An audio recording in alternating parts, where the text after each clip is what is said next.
Most people who come to the ashram are not really looking for God, because God can be found at home as well. But they are here because they've knocked on every door and nothing has worked out. The love that you feel here, the joy that you feel here, it's just in the air. Guruji always says that for a sadhak to prosper, to move forward on the spiritual path, environment has to be very conducive. And this place here, it's like, the air is the breath of the gods.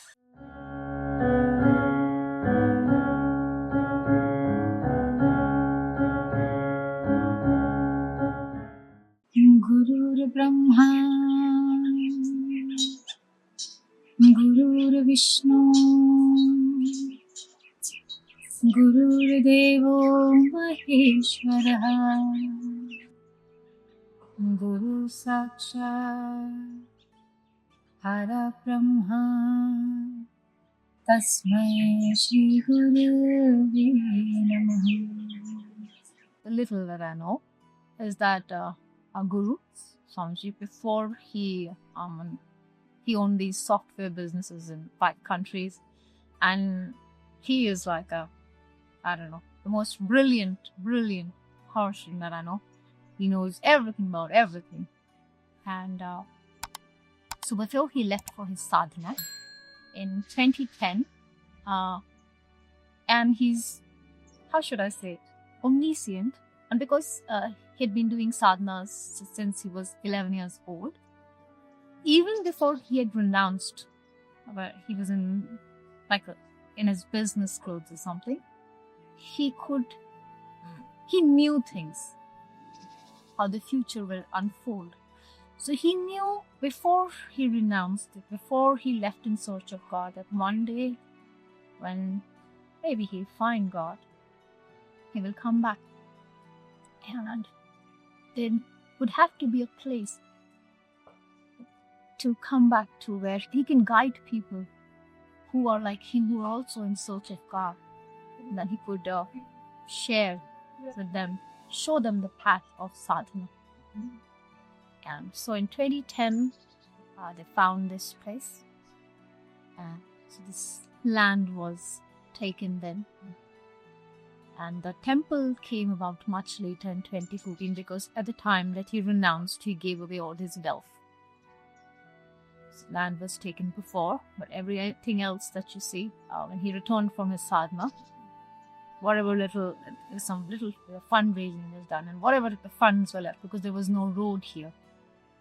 So then with all of that, and the ashram, started with like a small mud cottage, and it's grown into this with the Sri's place.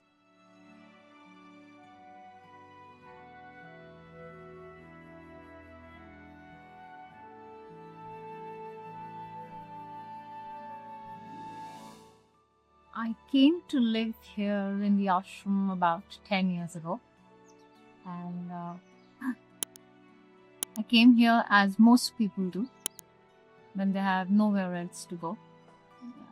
They have not been successful in life. Most people who come to the ashram are not really looking for God, because God can be found at home as well. But they are here because they've knocked on every door and nothing has worked out. So just like everyone else, I was this person who was a big failure, and there seemed no hope.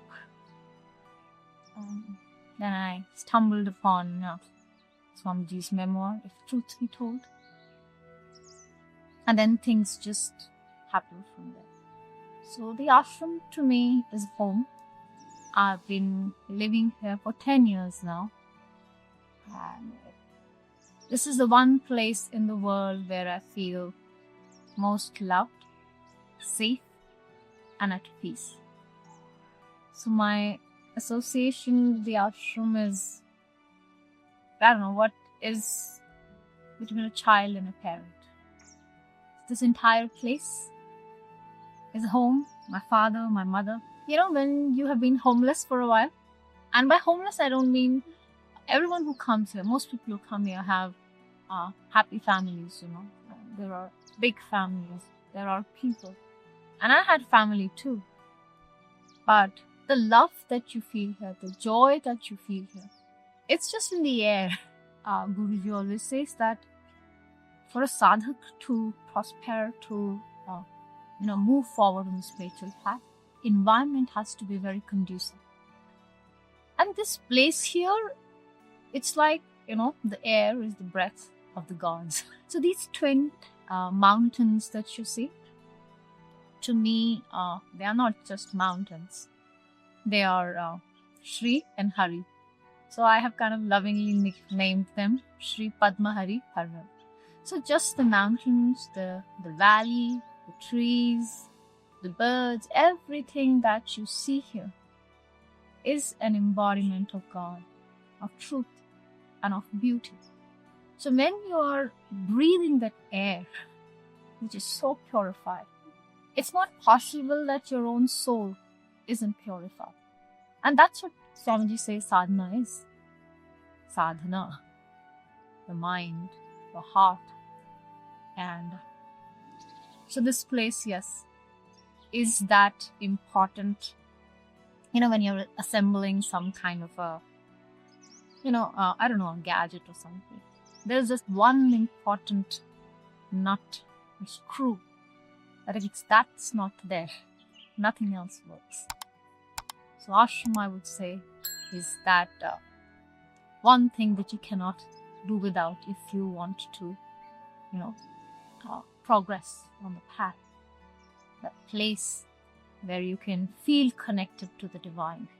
So if there is a place on earth where you can feel devotion rise like waves in the heart, that is this place. The whole world is disconnected from themselves.